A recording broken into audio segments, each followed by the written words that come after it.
कहा हारेंगे तो हुरेंगे, जीतेंगे तो थूरेंगे वाला बात हम लोग नहीं जानते हैं। वो यदि हार जाते तो कहते ईवीएम हैंग कर गया। ये क्या है कि एक बार चुनाव हार गए तो बड़े बड़े नेता भी हार जाते। हमारे स्वर्गीय अटल बिहारी वाजपेयी भी चुनाव हार गए थे। नहीं, ये उम्मीद तो नहीं थी, उम्मीद नहीं थी। ये तो स्पष्ट है कि राष्ट्रीय जनता दल और जन सुराज में तालमेल अंदर अंदर हो गया था। ये जन सुराज के नेता हमारे कार्यकर्ता को कुत्ता बिलाई कर रहे थे। देखिए तस्वीरें लगभग साफ हो गई है। 23वें राउंड का भी परिणाम सामने आ गया है। बांकीपुर का बाजी पलट गया है। प्रशांत किशोर चुनाव जीतते नजर आ रहे हैं। बीजेपी की करारी हार हो रही है, लेकिन बीजेपी कैंडिडेट नीरज कुमार सिन्हा के हार पर बीजेपी का पहला रिएक्शन आ गया है। बीजेपी के बड़े नेता बिहार सरकार के मंत्री प्रमोद चंद्रवंशी का रिएक्शन आया है। उन्होंने कह दिया है कि अटल बिहारी वाजपेयी भी चुनाव हारे थे। इसके साथ ही उन्होंने एक और बात कहा है जो खूब वायरल हो रहा है। उन्होंने क्यों कहा है कि हारेंगे तो हुरेंगे, जीतेंगे तो थूरेंगे। किस बात पर उन्होंने कहा है, पूरी बात क्या है, आप ये पूरा वीडियो देखिए।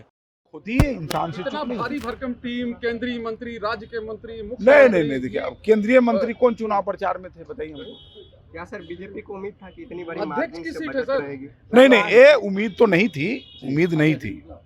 लेकिन वोट का जब प्रतिशत कम हुआ तो थोड़ा हम लोग चिंतित हो गए थे। राष्ट्रीय अध्यक्ष भरत सीट तिवारी है का जो मैटर हुआ था इससे पहले, अरे भाई, राष्ट्रीय अध्यक्ष का सीट था, राष्ट्रीय अध्यक्ष चुनाव नहीं ना लड़ रहे थे। भरत तिवारी का जो मैटर हुआ इससे पहले वो सब कुछ नहीं, वो सब बेकार की बात है। गढ़ था सर, बाकी तो अभी भी गढ़ है। हमारे वोटर नहीं निकले, इस पर हम लोग को विचार करना है। वोट का कितना प्रतिशत हुआ? 34% वोट हुआ, ठीक है। और सोचना चाहिए राष्ट्रीय जनता दल के कार्यकर्ता को, जो उनके प्रत्याशी को उनके ही नेता ने ठग लिया और उन्होंने जन सुराज के नेता से तालमेल बैठा लिया और अपने प्रत्याशी को हरा दिया। तो यह तो राष्ट्रीय जनता दल के कार्यकर्ता को विचार करना चाहिए, और खास करके जो अति पिछड़ा समाज उसमें है, या तेजस्वी जी ने अति पिछड़ा, यदि कोई यादव या मुस्लिम कैंडिडेट होता तो मुझे लगता है कि तेजस्वी जी इतना लापरवाह नहीं रहते।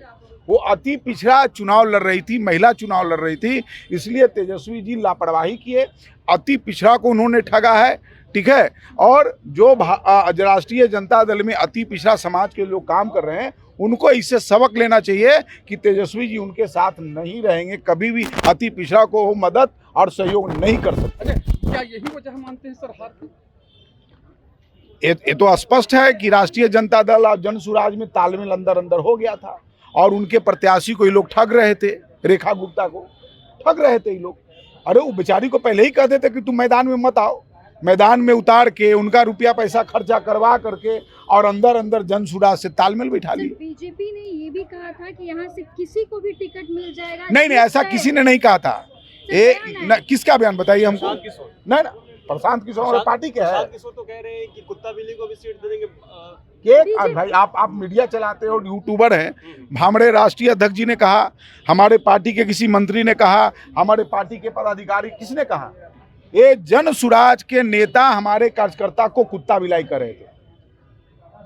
हमारे पार्टी के किसी वरिष्ठ नेता का बयान है तो हमको दिखाइए। क्या भाजपा ने गलती कर दी नीरज सिन्हा को खड़ा करके? गलती कुछ नहीं की, हमने एक कार्यकर्ता को दिया था, उस कार्यकर्ता को हम लोग सम्मान करते हैं और आगे भी कार्यकर्ता को देंगे। ये क्या है कि एक बार चुनाव हार गए तो बड़े बड़े नेता भी हार जाते। हमारे स्वर्गीय अटल बिहारी वाजपेयी भी चुनाव हार गए थे। तो हार जाने का मतलब ऐसा थोड़ी कि कार्यकर्ता को हम लोग टिकट नहीं देंगे, आगे भी कार्यकर्ता को टिकट देंगे। और कहीं ना कहीं से प्रशांत किशोर आप जीत गए तो हम आपको पहले ही ने कहा हारेंगे तो हुरेंगे, जीतेंगे तो थूरेंगे वाला बात हम लोग नहीं जानते हैं। वो यदि हार जाते तो कहते ईवीएम हैंग कर गया जी। तो ये तो स्पष्ट है ना भाई, आप देख लिए। तो जनता के जो जनमत है मैं उसको आदर करता हूँ, सम्मान करता हूँ, और फिर हम लोग आगे फिर लड़ेंगे, चुनाव लड़ेंगे। हार जीत तो लगा ही रहता है, इसमें कौन बड़ी बात है। प्रभातखबर.com, विश्वास वही, रफ्तार नहीं।